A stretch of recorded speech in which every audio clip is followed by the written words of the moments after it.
வணக்கம் அணிந்திருப்பது இலங்கையின் முதற்தர செய்தி வழங்குகிற நியூஸ் ஃபர்ஸ்டின் மதிய நேர பிரதான செய்தி அறிக்கையுடன் கொழும்பில் அமைந்துள்ள நியூஸ் ஃபர்ஸ்டின் பிரதான கலையகத்திலிருந்து உங்களை சந்திக்கும் நான் ஜூடின் சிந்துஜான். விரிவான செய்திகளுக்கு செல்லும் முன்னர் முதலில் அவதானம் தலைப்புச் செய்திகள் வசம். உரிய கேள்வியின்மையால் அரசாங்கத்திடம் உள்ள நெல் களஞ்சிய சாலைகளில் குவிக்கப்பட்டுள்ளதாக நெல் சந்தைப்படுத்தல் சபை தெரிவிப்பு.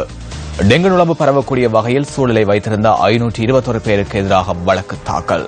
நோவுட் லட்சுமி தோட்டத்தில் சிறுமியை பாலியல் துஷ்பிரயோகத்திற்குட்படுத்திய இளைஞனை நீதிமன்றத்தில் ஆஜர்படுத்த நடவடிக்கை. தொடர்வது விரிவான செய்திகள். உலகிற்கு மிகச்சிறந்த நடவடிக்கையை மேற்கொள்ள இன்றைய தினம் அனைவரும் அர்ப்பணிப்புடன் செயற்பட்டு நபிகள் நாயகத்திற்கு வழங்கி கௌரவம் வழங்க வேண்டும் என ஜனாதிபதி மைத்ரிபால சிறிசேன தெரிவிக்கின்றார். தேசிய மிலாதுன் நபி விழாவை முன்னிட்டு விடுத்துள்ள அறிக்கையிலேயே ஜனாதிபதி இந்த விடயத்தை குறிப்பிட்டுள்ளார். பல ஆண்டு காலமாக நிலவும் சகோதரத்துவத்தை பகிர்ந்து கொள்வதனூடாக நாட்டில் உள்ள அனைத்து முஸ்லிம் மக்களுக்கும் தனது வாழ்த்துக்களை தெரிவிப்பதாகவும் ஜனாதிபதி குறிப்பிட்டுள்ளார்.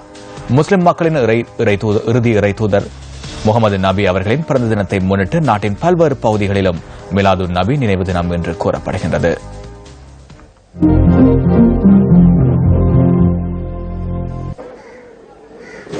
முகமது நபி அவர்களின் பிறந்த தினத்தினை முன்னிட்டு ஏற்பாடு செய்யப்பட்ட விழிப்புணர்வு பேரணி கல்முனை கடற்கரை பள்ளிவாசலில் ஆரம்பமாகி நகரின் பிரதான வீதியினூடாக சென்று மீண்டும் கல்முனை கடற்கரை பள்ளிவாசலில் நிறைவடைந்தது.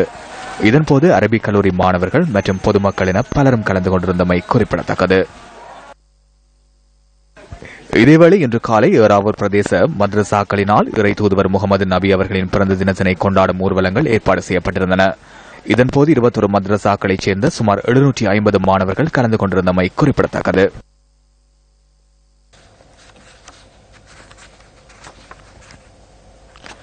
உலகவாழ் கிறிஸ்தவ மக்கள் நாளைய தினம் சமாதானத்தின் மனித உருவாய் அவதரித்த இயேசு பாலனின் பிறப்பை கொண்டாட தம்மை தயார்படுத்தி வருகின்றனர். புத்தளம் மாவட்டத்தில் கல்பெட்டி, ஆனைமடு, வண்ணாத்திவெல்லு, மூந்தல் போன்ற பிரதேச மக்கள் நத்தார் பண்டிகையை முன்னிட்டு மிக மும்முரமாக பொருட்கள் கொள்வனவில் ஈடுபடுகின்றனர்.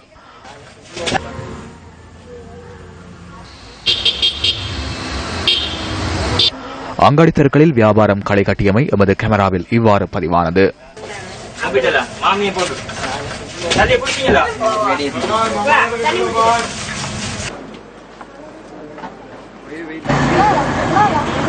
இதேவேளை திருகோணமலை மாவட்டத்தில் உள்ள பிரதேச மக்களும் நத்தார் வியாபாரத்தில் மிக மும்முரமாக ஈடுபட்டுள்ளனர்.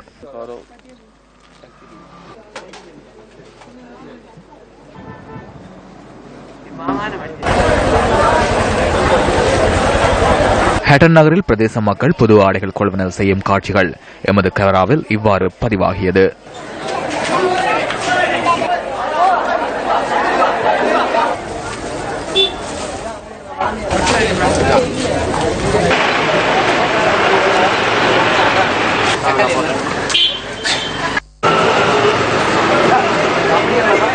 இதேவேளை மட்டக்களப்பு மாவட்டத்தின் பல்வேறு பகுதிகளிலும் நத்தார் பண்டிகையை வரவேற்பதற்கு மக்கள் மும்முரமாக தம்மை தயார்படுத்தி வருகின்றனர்.